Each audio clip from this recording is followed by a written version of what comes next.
Are your toxic workplace behaviors draining your energy and holding you back from reaching your potential?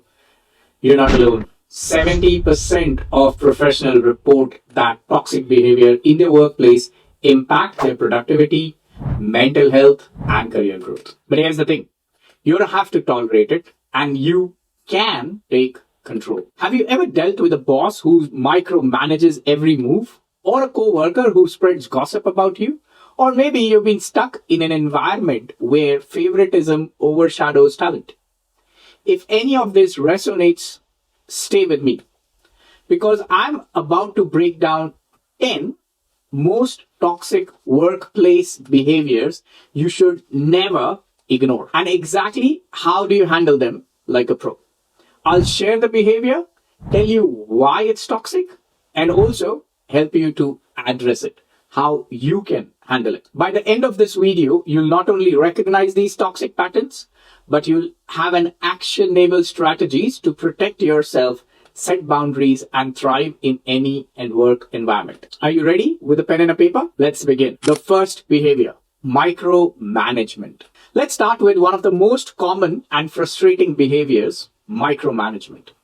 This is when a boss or a colleague tries to control every tiny detail of your work, leaving you feeling undervalued and powerless.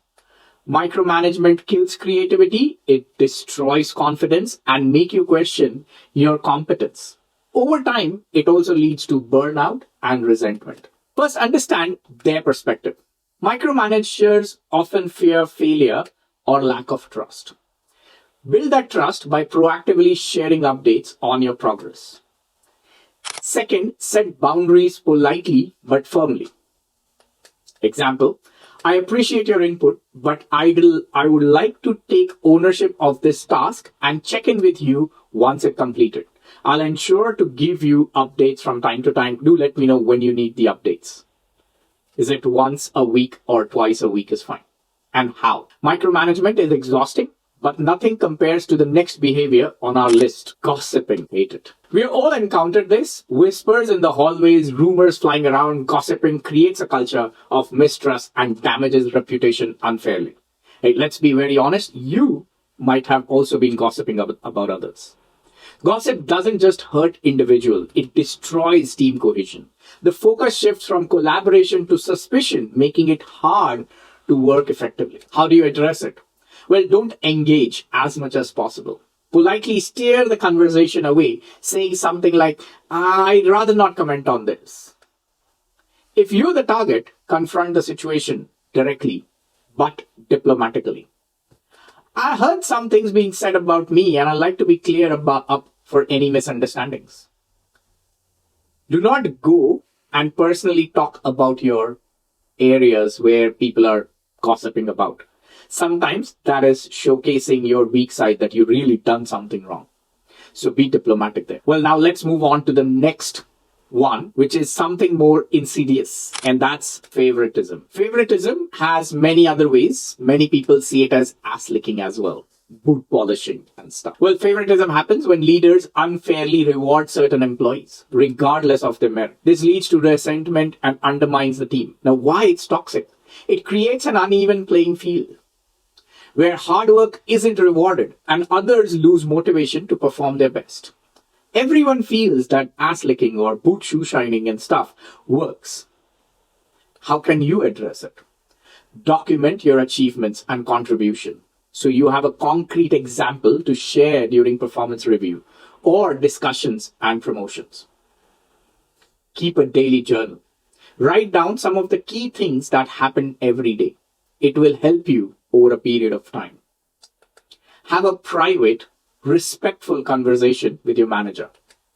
You can say something like this. I like to understand what criteria are being used for these decisions and how I can meet them to grow in my role. If you want to know more, I have spoken a lot on roles and responsibilities and the bell curve. Look out for that. We'll attach a video as well. Favoritism can derail your growth, but nothing kills productivity faster than poor communication. Yes, the fourth toxic behavior is poor communication. Have you ever received vague instructions, last-minute changes, or conflicting priorities. This is the top priority, this is the top priority, and even that is the top priority. Poor communication is one of the biggest drivers of workplace frustration. Why exactly it's toxic? It leads to mistakes, delays, and unnecessary stress. Over time, it can erode your trust between the team and the leaders. How do you address that?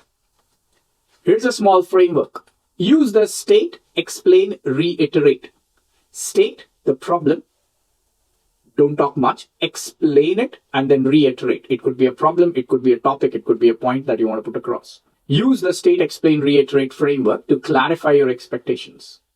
Can I confirm that, for example, can I confirm that this is the priority and we will follow up on X, that is the date, by the end of every week. We'll follow up on a topic by the end of every week. Encourage open communication by asking for feedback and clarification without hesitation. Up next, a behavior that's often hidden but equally destructive. Backstabbing. Backstabbing happens when colleagues undermine you behind your back to make themselves look better and gain an advantage. It also ties up with gossiping. So why it's toxic? Well, it destroys trust and can harm your professional reputation if left unchecked. Now, interesting that how are you going to address the backstabbing?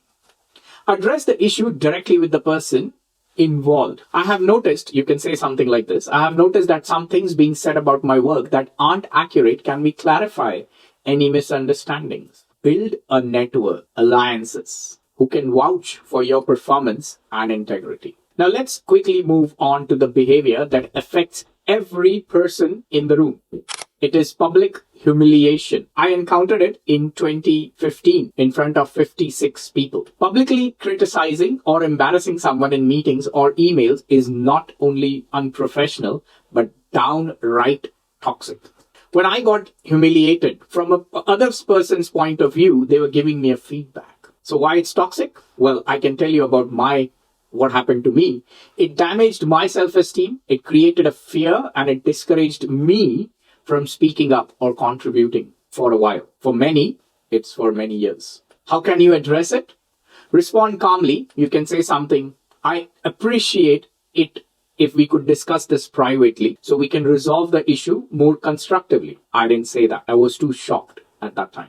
You can also say something like, if it persists further, we can involve HR or higher authority to address the behavior formally. Now, this is if you are a senior manager or if you are a person handling it. Now, let's tackle something even more challenging, bullying.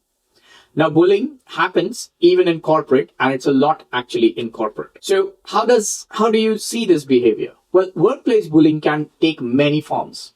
It could be verbal abuse, intimidation, exclusion, or excessive criticism. People not inviting you for team meetings or weekend parties or Saturday evenings and stuff.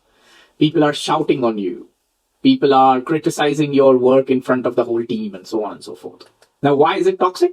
It creates a hostile environment that affects your mental health and ability to perform, right? How can you address it? Document every instance of bullying with dates and details.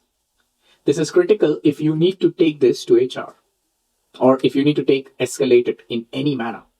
Speak to HR or a trusted manager presenting your documented evidence to ensure that there is an appropriate action on it. Bullying is not good.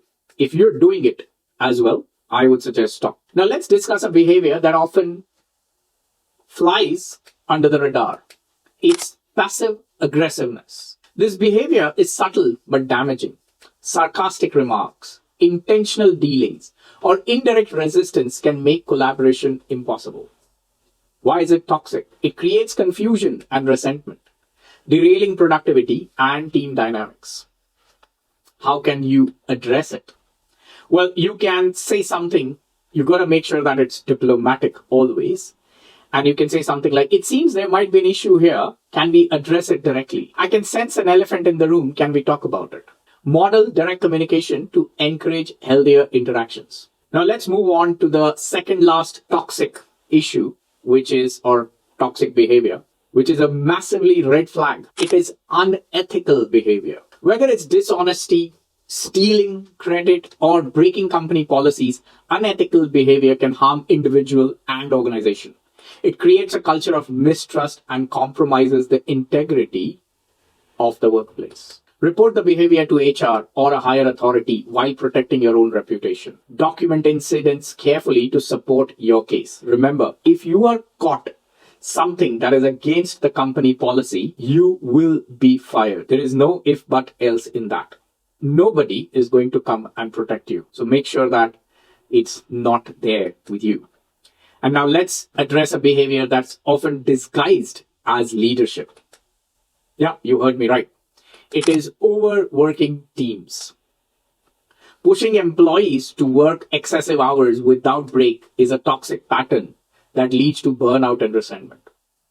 Now, I'm sure this doesn't happen these days, but I know of a time where a manager, we had to write down the breaks that we take as well.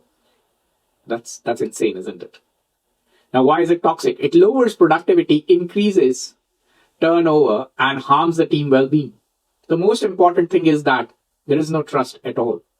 I don't trust my manager because my manager doesn't trust me. Well, what I said was an extreme, but overworking is not extreme. It still happens, and it happens a lot, and here's how you can address it. Communicate your limits very clearly. Something like, I can take on this work, but adding this additional task would compromise the quality of my work. Encourage team discussions about workload distribution to foster balance. Remember, you need to ensure that you can only take up that amount of work that you can deliver with a better quality. Well, let's quickly recap all the 10 behaviors that we went through, all the 10 toxic workplace behaviors. The first one was micromanagement. The second one was gossiping. The third one was favoritism. Fourth, poor communication. Fifth, backstabbing. Sixth was public humiliation. Seventh, bullying. Eighth, passive-aggressiveness. Ninth, unethical behavior. And the 10th, the last one, was overworking teams. Remember, you're not powerless. Recognizing these behaviors and addressing them with confidence is the first step to reclaiming your workplace and your career. If this video resonated with you, here's what you can do next. Of course, hit like and subscribe for more career boosting strategies. You can always join my corporate politics masterclass. We'll share the link in the description, where you can learn how to communicate with confidence, navigate workplace dynamics, and build the influence effortlessly. Influence, not an ass licker. And furthermore, if you liked it, share it with your colleagues or a friend who struggles with communication. It might just be a boost that they need to unlock their potential. If it helped you, it can help others. Remember one thing, effective communication is the key to unlocking your career success. And it starts with you. Thanks.